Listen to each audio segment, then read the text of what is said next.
Welcome to the Fierce Kind Mama of Multiples podcast. This podcast is for anyone raising multiples, twins, triplets, or more. I speak to inspiring parents of multiples who have healed from unexpected pregnancies and birthing experiences and who candidly share the highs and lows of raising multiples. I also speak to the professionals that work with multiple birth families. Together, we cover the practicalities of raising more than one baby at a time, as well as enhancing the emotional well-being of caregivers and children alike. Come join us as we laugh, cry, and share our personal and professional wisdom on all things multiples. I'm your host, Dr. Christina Kvetsa, and I am a fierce, kind mama of multiples. Welcome to the show. Today I will be answering a listener's question about the pros and cons of sending your multiples to childcare. But before we get started, I wanted to let you know about a new free resource I have available for those of you who are pregnant with multiples. If you want to learn more about how to be fully prepared for your multiple birth journey, then this guide is for you. In this guide, I take a holistic approach to help you prepare physically, financially, and emotionally. And if you know anyone else who is pregnant with multiples, please tell them to head over to my website, fiercekindmama.com, and click on the free resources tab. The link is also available in the podcast show notes. So, as I said, the inspiration for today's episode comes from a listener who wrote to me and asked me to discuss the pros and cons of sending your multiples to childcare. She writes that she's very tired with full-time parenting. For context, her twins are toddlers now. However, she says her children are in a terribly clingy stage and she's unsure whether it would be harmful to send them to daycare now. She said that they're strongly attached to her and she's worried it might disrupt their natural connection to her, their sense of safety, and lead to a feeling of abandonment.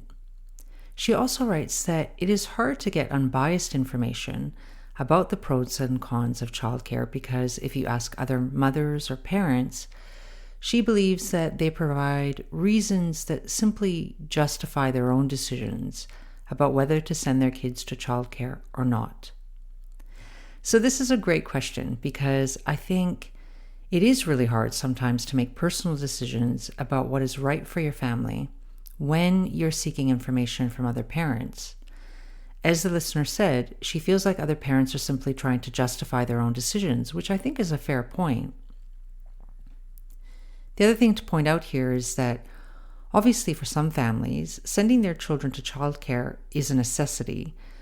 For those of you who are solo parenting, or if you're in a partnership but you need or want to work and you don't have any other options, then access to childcare is super important. I also want to emphasize how incredibly difficult it can be for parents of multiples to access childcare when they want or need it. The statistics show that the majority of parents of multiples find childcare unaffordable. For working parents, this can mean that if they are in a partnership, one parent will need to stay at home part-time or full-time, taking a significant period off of paid work.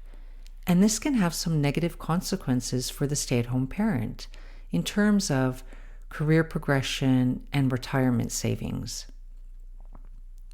For those families that end up sending their kids to childcare, the costs can often be a significant chunk of their earnings, and it can sometimes feel like, what's the point of continuing in paid employment when my take-home pay ends up being so little? The other thing to consider is it can be really hard to find a spot in a childcare local to you when you need it. And if you have 2 or more children of the same age needing a spot in your local childcare, it becomes even more difficult. Many parents will have to put their children on a waiting list very early, and this can sometimes mean that parents have limited choices because good quality childcares will often be harder to get into. This is one of the many ways in which parents of multiples are disadvantaged because having choices is often associated with greater well-being. I'd like you to take a moment to think about this. If there's been a time in your life where you felt like you didn't have a choice, maybe there was something you wanted but you weren't given the opportunity, or you were somehow blocked from having the thing you wanted, or someone told you that you had to do something and there was no room or way you could say no, how did that make you feel? You probably felt angry, frustrated, or resentful because you weren't given the freedom to choose. And so I see this as being an important part of the discussion when we talk about accessing childcare in the context of raising multiples. Regardless of whether you want to send your children to childcare or not, if you don't have a choice, this is often when we see more problems. But when we do have a choice, we often have to make uncomfortable decisions, and we can spend a lot of time worrying about whether we are making the quote-unquote right decision. And it can be really overwhelming when we use other families as the benchmark for making decisions about what we should do with our own children. I will say that as someone who has training in psychology, my job is to remain as impartial as possible and to evaluate research from an objective perspective. And I don't take this responsibility lightly. I want to thank you for having enough trust in me to answer this question objectively. You're putting your trust in me and my knowledge, and I take that responsibility very seriously. However, I also want to highlight that I'm a parent myself, as you would know if you've been listening to my podcast. And I've had to make my own decisions about childcare. So I undoubtedly will have biases based on my own circumstances that I want to acknowledge at the outset, because as much as I aim to be objective, I'm also human with my own life story and experiences. What I can say is because I'm not in your exact situation, I can help as an outsider looking in, as an outsider who has had her own struggles when it came to childcare, but also as a professional who can critically examine research in the field and summarize it for you so that you're in a better position to decide about what is right for your family. I also want to highlight here that the information I can provide in this podcast is obviously general and may not fit your situation exactly, but my hope is that you will find something useful out of today's episode that can help you make a decision about when you might like to access childcare, if at all. All right, within that context then, let's take a closer look at this question of the pros and cons of childcare. The first thing to say here is that most of the data I have access to, and will be summarizing here, comes from Western industrialized countries. It's important, I think, to acknowledge this bias in the research from the outset because depending on where you live in the world, your situation may be entirely different. For those of you living in a predominantly English-speaking country like Australia, Canada, the US, the UK, then the research I summarize here will be much more relevant. But again, there may be differences even within these individual countries, particularly when it comes to government policies on the regulation, funding, and provision of childcare services. While rates vary across countries, in most Western industrialized nations, over 50% of preschool children attend daycare. In other words, the majority of kids in most of the English-speaking countries I mentioned earlier attend childcare at some point before the age of 5 years.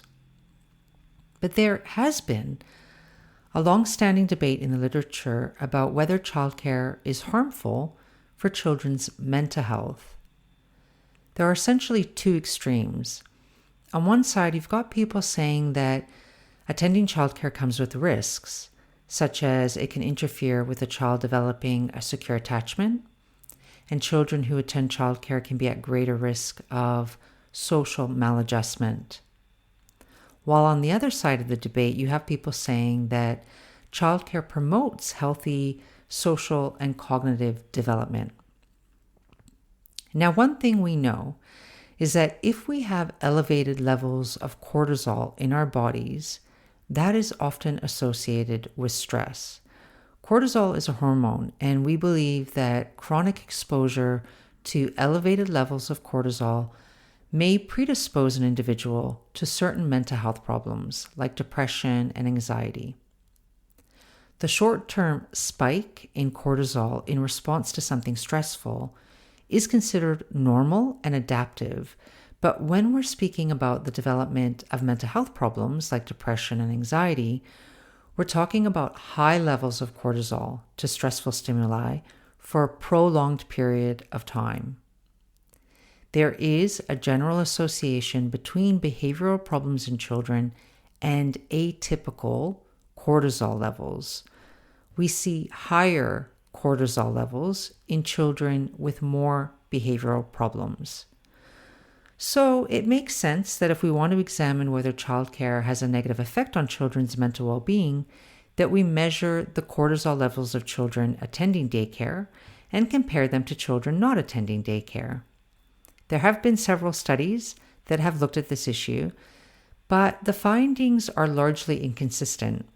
And this could be because differences in the quality of daycare and the age of the children may be associated with variations in stress levels. In other words, we might find differences of the effects of childcare on children less than 2 years old versus those older than 2, for example. Similarly, we might find differences between daycares that are considered to have poor quality care versus daycares that provide better quality care. I'm going to describe a review that aimed to examine this question by comparing the results of different studies that measured cortisol levels in children.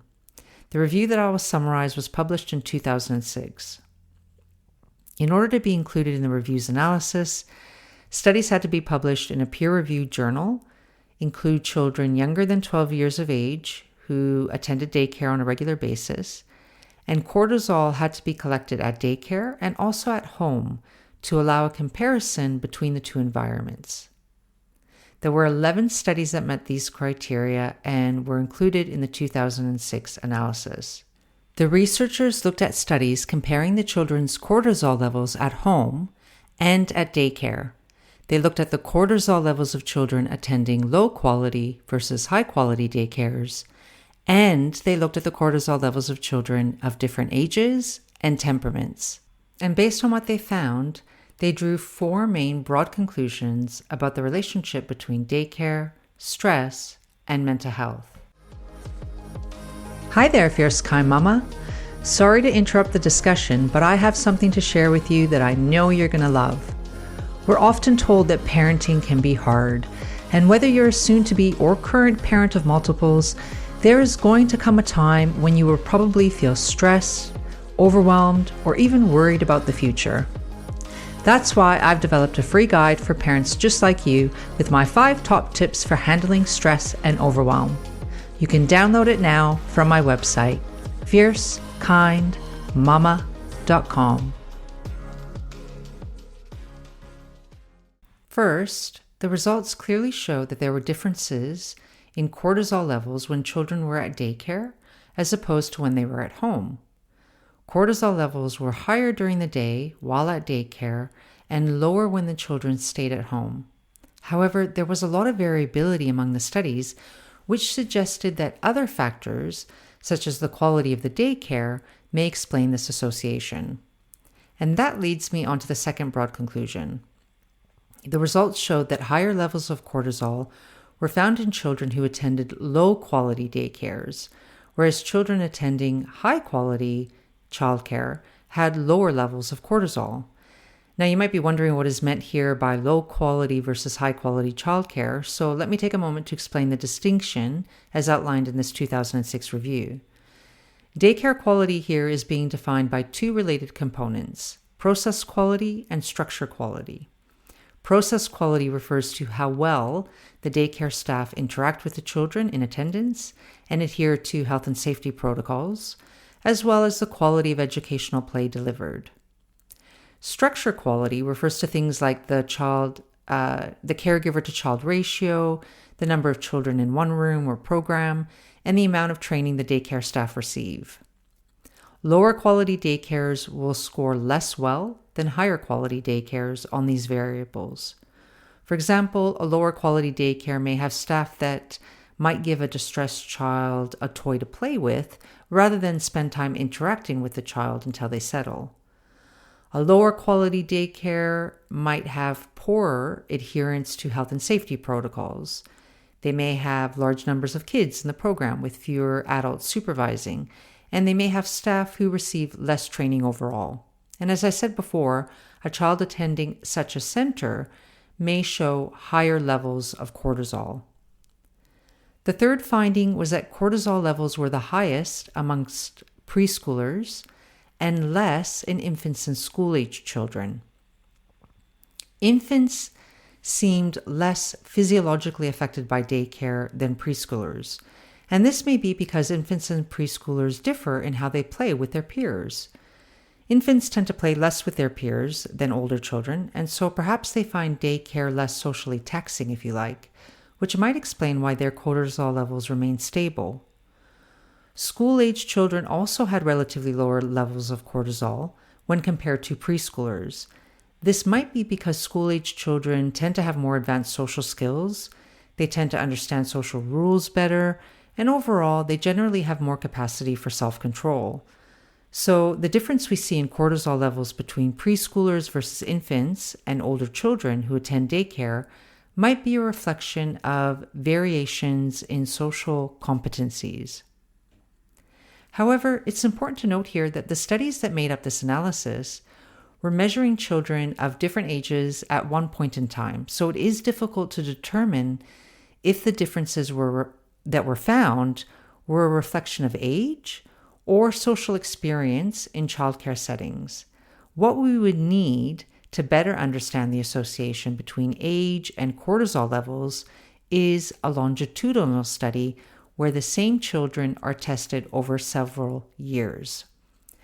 To my knowledge, there are very few studies that have done this. A couple that I've come across have tested the same children repeatedly over the course of a year.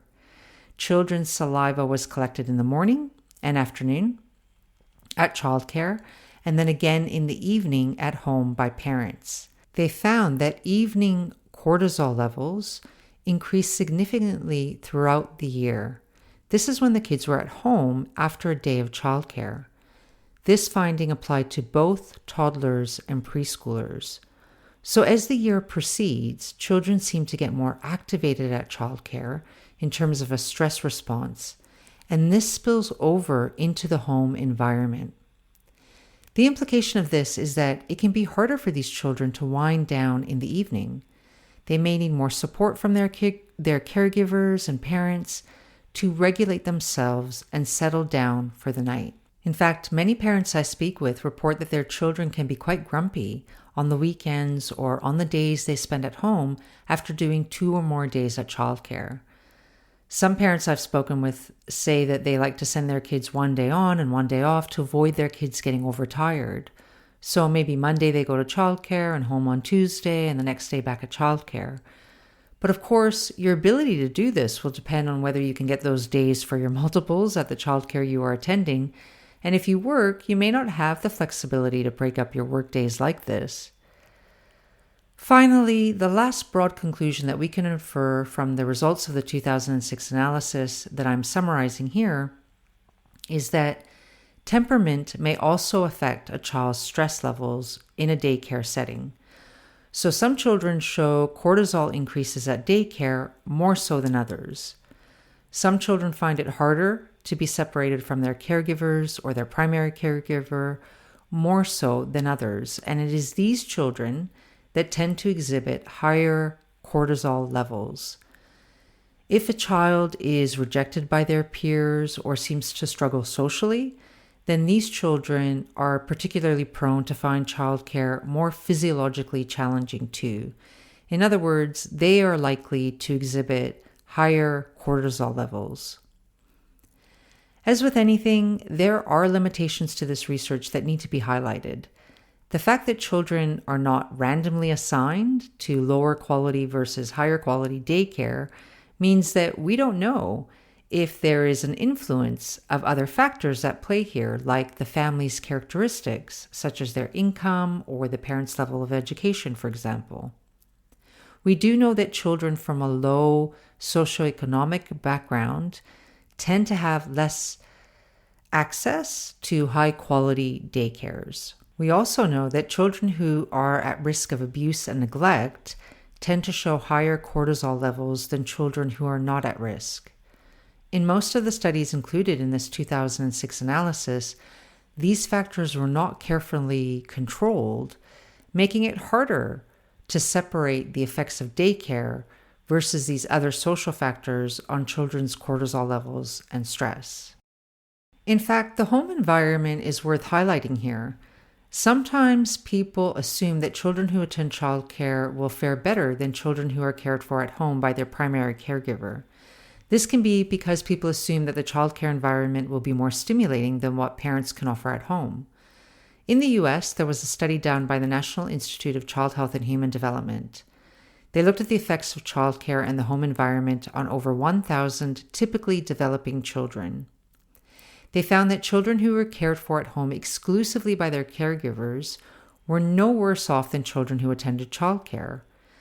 They also found that certain characteristics of the parents and families were strongly associated with children's development than characteristics of childcare. In particular, children fared better when their parents were responsive, attentive, and sensitive to their needs.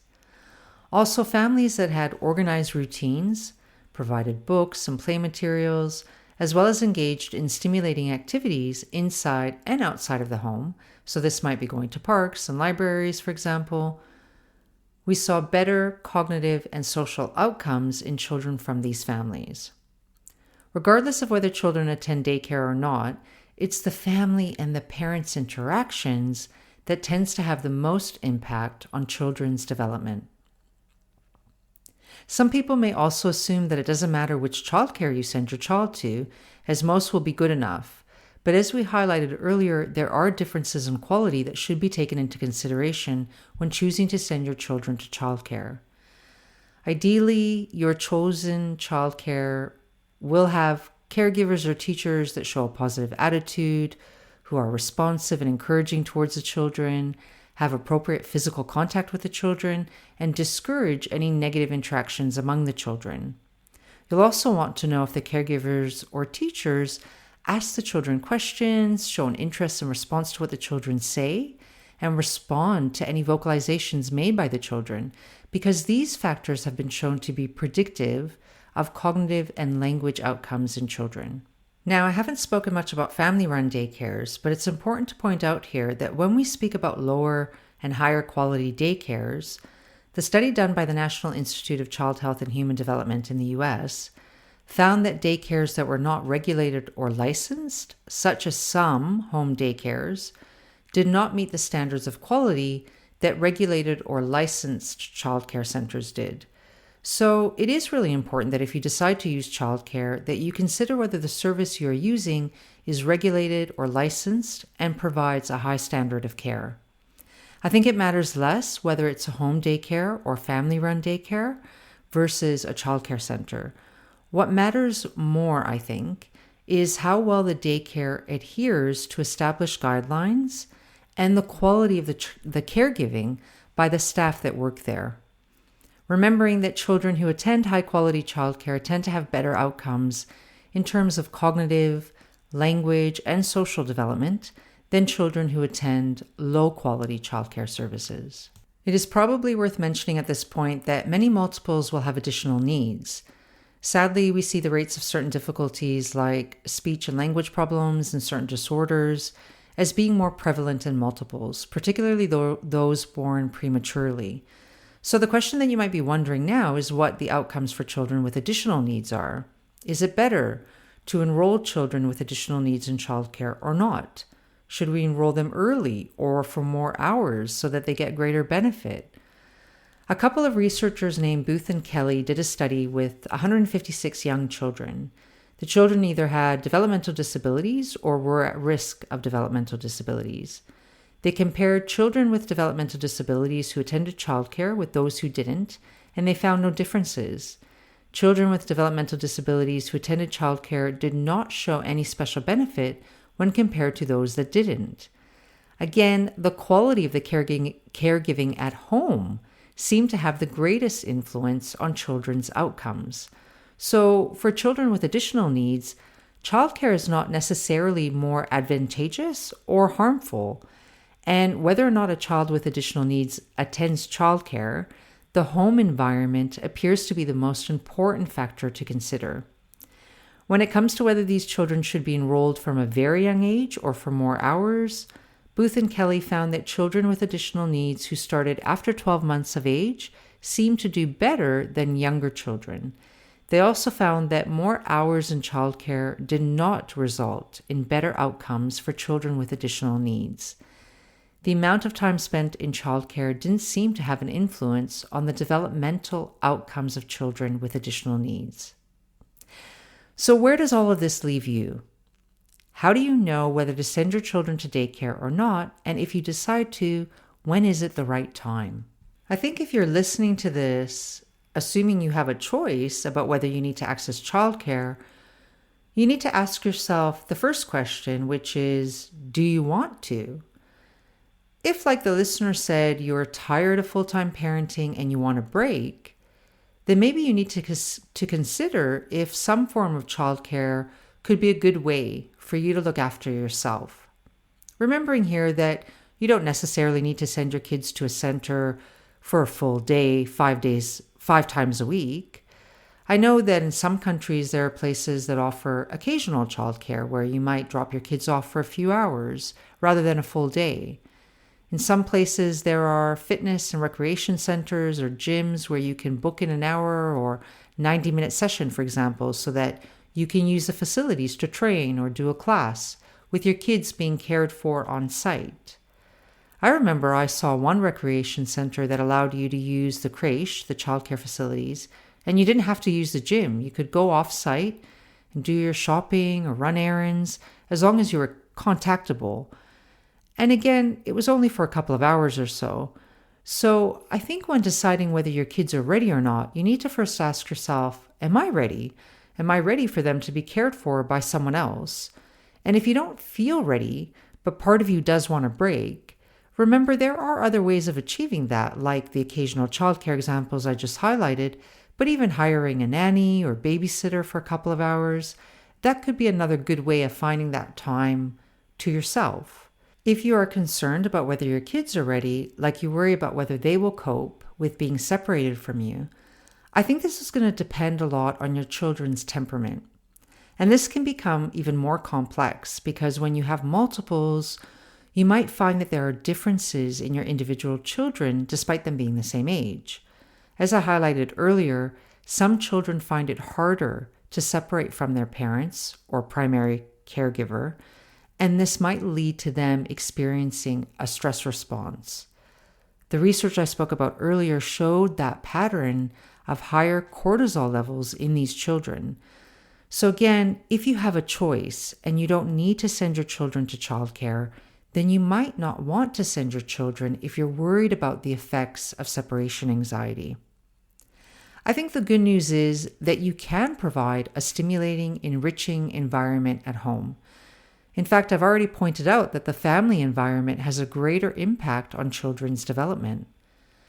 But I also know that many parents find full-time caregiving hard. We need to balance your well-being as the primary caregiver with the well-being of your children. If you know that staying at home with your kids full-time is affecting your emotional well-being, then that's a sign that it might be time to try some level of childcare, even if you are worried about your children's distress. Because if you choose a childcare service that is of a high standard and you're happy with the caregivers and how they interact with your children, particularly if they're really good at soothing your children if they are distressed and tuning into their needs, being attentive and all of that, then most likely childcare will not be detrimental to your children. In fact, it may be beneficial because you will get that break you need, which means when you're looking after your kids again, you're in a better position to be sensitive and attuned to them. I think another thing to point out here is that it doesn't have to be all or nothing, and it doesn't have to be forever. I've already highlighted that you don't have to send your children to a childcare center for 5 full days or even 1 full day, there are options for in-home care or for brief periods of care. As well, if you do enroll your children in a childcare center, you don't have to send them for the full day, and you also have permission to change your mind. If it's not working out for you or your kids, you aren't locked in to sending them. And I think that's the beauty of having choices. You can be flexible and you can give yourself permission to choose what's best for you and your family, given your unique needs and your children's. What I will say is, if you notice any feelings of guilt attached to the options, like if you think about sending your kids to childcare but then you feel guilty, I invite you to get curious about that and check in with yourself. Do you feel guilty because you think you should be caring for them? That you are a quote-unquote bad parent for wanting a break? If you answered yes to this question, then I'd be wondering if you're putting some unnecessary pressure on yourself. If this is something you're grappling with, then you might like to check out my online program called Be Fierce, Be Kind, where I help parents of multiples look at how to let go of some of these common negative parental beliefs. You can find that program on my website, fiercekindmama.com, and click on the Services tab. Or maybe you don't want to send your kids to childcare, but you feel guilty because everyone else you know sends their kids to childcare, and you're now worried that you might be doing something wrong. If you answered yes to this question, then I hope you can be reassured after the discussion today that a stimulating home environment can be as beneficial as a high-quality daycare. Now, I am aware of the time, and I haven't even touched on some of the issues that could come up around health and safety, like if I send my kids to childcare, will they be sick most of the time, and how do I manage that? Some of you listening to this might also be wondering about extended family, like are there any pros and cons if you have grandparents or other relatives caring for your children? These are all questions that I think we could dive into more detail, so perhaps I will save those for future episodes. For now, I want to thank you for joining me in today's discussion, and if you have any questions or feedback for me, please feel free to contact me at hello@fiercekindmama.com. Thanks for listening to today's episode. If you like what you've heard, then please follow and leave a review so that other expectant and current parents of multiples like yourself can find this podcast and the valuable information it contains. I'd be so very grateful if you left a review and shared this with anyone you think could benefit from listening. If you have a particular topic you'd like me to cover on this podcast, feel free to reach out to me via my website, fiercekindmama.com. New episodes are released every second Wednesday, so I'll see you back here real soon. Any advice and information in this podcast is general only and has been prepared without taking into account your particular circumstances and needs. For tailored, individualized advice, please consult with a qualified professional.